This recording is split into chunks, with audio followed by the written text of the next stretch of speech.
বন্ধু মন খারাপ কে? একটু ভাল লাগে না। কে কিছে? আরে কইস না, আমার মনে হয় কপালে বিয়া নাই। কে বিয়া নাই কে? এই পর্যন্ত মাইয়া দেখছি অনেকগুলা, ও কিন্তু কপালে কেউ জুড়ে না। জুটবো বিয়া মায়া দেখছো হয় নাই, হয়তো আল্লাহ তালা মিলাই নাই কা। যাই হোক বিয়া হইব, অনেক সমস্যা হইলো মায়া দেখছো। চিন্তা করো না বন্ধু, বিয়া হয়ে যাইব না, একটু ধৈর্য ধরো। তো বিয়া হয় না কে? ভাঙ্গানি পরে ভাঙ্গানি পরে কিনে ভাঙ্গানি পরে ওই তো এলাকার মানুষে কয় ডাব চুরি করে খাইছে পোলায়, এই কারণে ডাব ভাঙ্গানি চুরি পরে। ছোট কালে একটু ডাব ডুব চুরি করে খাইলে বিয়া ভাঙ্গানি পরে তোমার অন্য কোনো সমস্যা আছে বন্ধু আমার মনে হয়। হ্যাঁ, তো অন্য কোনো সমস্যা আছে তো আমার একটা ফকির বাবা আছে, তুমি যদি চাও তাহলে আমি ফকির বাবার কাছে নিয়ে যাম, নিয়া দেহি ফকির বাবা কি কয়।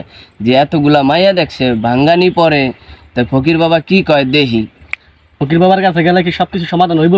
হ্যাঁ বন্ধু, সমাধান হইব বন্ধু, তাই সমাধান হইব। তো লও যাই ফকিরের কাছে। তাই চলো যাই।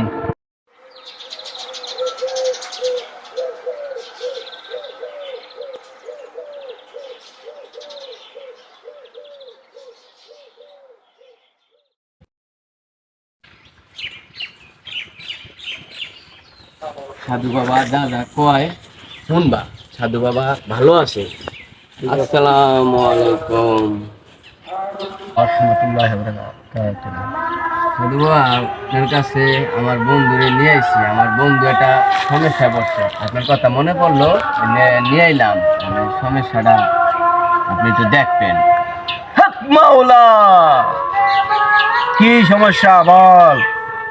আমার বন্ধু অনেকদিন যাবৎ মায়া দেখতেছে, বন্ধুর বিয়া খালি বাইঙ্গা জায়গা, বন্ধুর বিবাহ হইতাছে না। এখন এই জন্য আপনার কাছে নিয়ে এলাম, বন্ধুর বিবাহটা কিভাবে কি করা যায় আপনি একটু দেখে দিবেন। তোর আটটা সামনে দে, এই পাথরটা পানিতে 3 বেলা ভিজাইয়া 7 দিন খাবি, ইনশাল্লাহ 1 বছরের মধ্যে তোর বিয়ে হয়ে যাইব। দে 501 টাকা দে। সাধু বাবা 1 বছরের ভিতরে বিয়ে হইব তো? ইনশাল্লাহ। সাধু বাবা একটু আগে দেওয়া যায় না?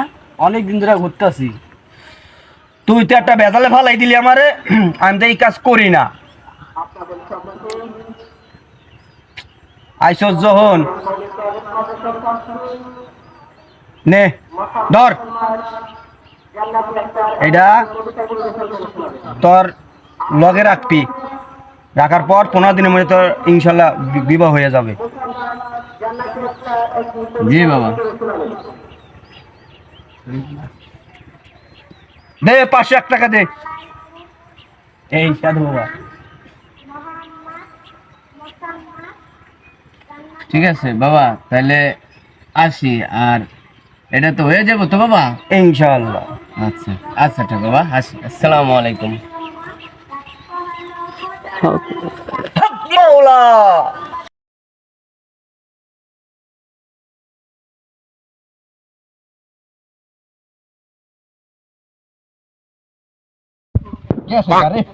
আজকে ভালোই হয়েছে, এমন করে নিলে ভালোই হইবে।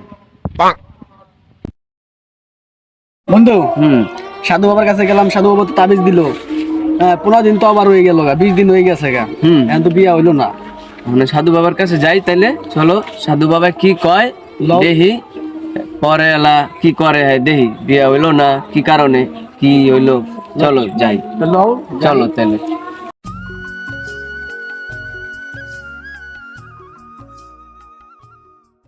দেখি বন্ধু সাধু বাবা দি নাই, সাধু বাবা কি ভণ্ড নি? সাধু বাবা পলাইছে টাকা টুকা খাইয়া সাধু বাবা গেল গা। তুই তো বন্ধু ভালো করে লই না আমি বন্ধু আমি চিনি অনেক দিনে যাবত পরিচয়, অনেকজন আহে, এই জন্য আমি আইছি তার কাছে।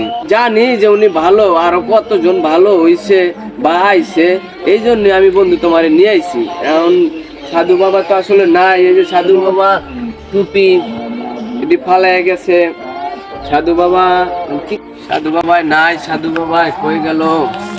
সাধু বাবা আপনারা আছিলেন না? ভাই সাধু বাবার কাছে আইছিলাম আমার এই বন্ধুরে নিয়ে, বুঝছেন, এই বিবাহর কারণে অনেক 15 দিন হয়ে গেছে বিবাহ হয় নাই। এখন সাধু বাবা এসে দেই না, এই যে টুপি মুপি ফালাইয়া গেছে গা সাধু বাবা। হাই হাই কোন কি এই সাধু বাবা তো আমার থেকে অনেক টাকা নিছে। এই সাধু বাবা কইছে আমার বাচ্চা কাচ্চা নাই, আমার তাবিজ দিছে বাচ্চা কাচ্চা হইব। আজকে 2 বছর এই সাধু বাবার তো আমি আজকে খোঁজ দেয় আর অনেক জায়গায় আসছিল, এখন শুনছি এইখানে নাকি আবার আসছে। আমি খবর পাই এখানে আসছি, এখান থেকে চলে গেছে। এটা তো বন্ড, এই তাহলে বন্ডর বন্ধু খবরে আমরা আমাদের থেকে তো টাকা নিছে ভাই, টাকা আমাদের অনেকগুলো টাকা নিছে। নিছে। এই সাধু বাবা তো 1 নম্বরের বন্ড। তাহলে সাধু বাবারে এখন কই পাই? সাধু বাবা আমার মনে হয় সাধু বাবা এই এলাকায় নাই। সাধু বাবা অনেক ঠিকানা আমি খুঁজে এখানে আসছি, উনি আর অনেক জায়গায় এরকম কাজ করছে, আর প্রতারণার শিকার হয়েছি, বুঝতে পারছি। এখন আমাকে সাধু বাবার খুঁজার লাভ নাই, সাধু এরকম বাবা আর লোক পাওয়া যাবে না। কোনো লোকই জানি এরকম যাচাই বাছাই না করে এরকম সাধু বাবার কাছে না যায় আর টাকা পয়সা না দেয়। হ্যাঁ, আমরা সাধারণ মানুষ না বুঝতে না হই না, এরকম মানুষের কাছে যাইয়া প্রতারণার শিকার হয়ে আজকে আমরা পথের ভিখারি। বন্ধুরা আপনারা কেউ এরকম সাধু বাবার খবর পড়েন না।